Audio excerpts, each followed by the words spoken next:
आज से 50 साल पहले जब देश में इमरजेंसी लागू की गई थी तब बहुत से लोगों को जेल में बंद किया गया था। हमारे साथ ऐसे ही कुछ लोग हैं जो कि इमरजेंसी के टाइम जेल में बंद हुए थे।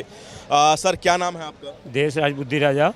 और इमरजेंसी जब लगी थी तो आप लोग भी जेल में बंद हुए थे, क्या किसी कारण से बंद हुआ था और किस कानून के तहत बंद किया गया था? हमें DIR में बंद किया गया था। हमने सत्याग्रह करवाया था लोगों को, तो उनमें से कुछ लोग ऐसे थे जो मतलब कमज़ोर निकल गए बीच में। उन्होंने सारी सूचना पुलिस को दी तो उन्होंने हमारे घर पे रेड की तो हमारे बड़े भाई साहब को पकड़ के ले गए।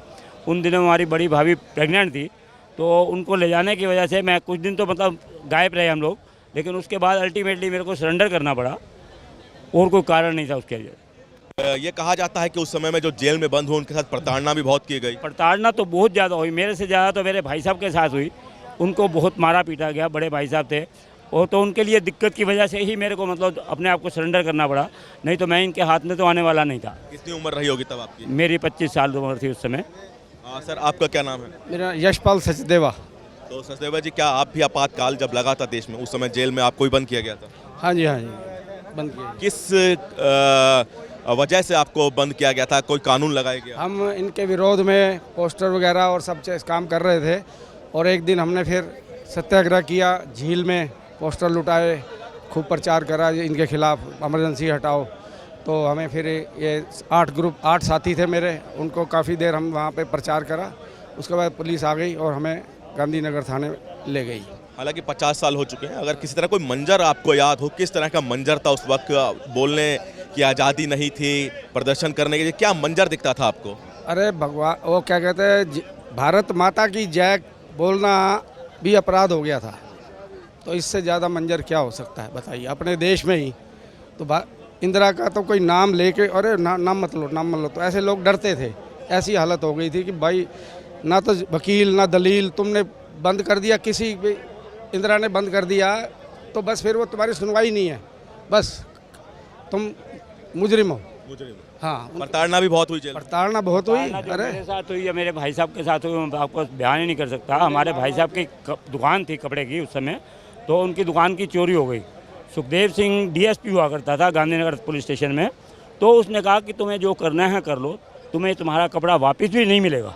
वो जबकि उनको वो ट्रेस कर लिया था, उन लोगों ने चोरों को पकड़ लिया था, लेकिन उन्होंने कपड़ा वापस नहीं दिया हम लोगों को।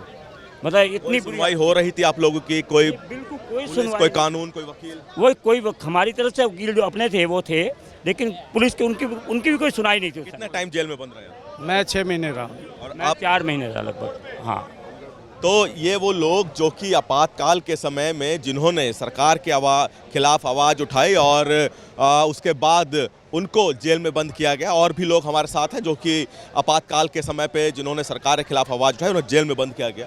आपातकाल के समय क्या आप भी जेल में बंद रहे थे और कितने समय के लिए बंद किया गया? ऐसा था कि हमें जो ना आदेश हुआ था, हम भूमिगत रह के हमने काम किया था।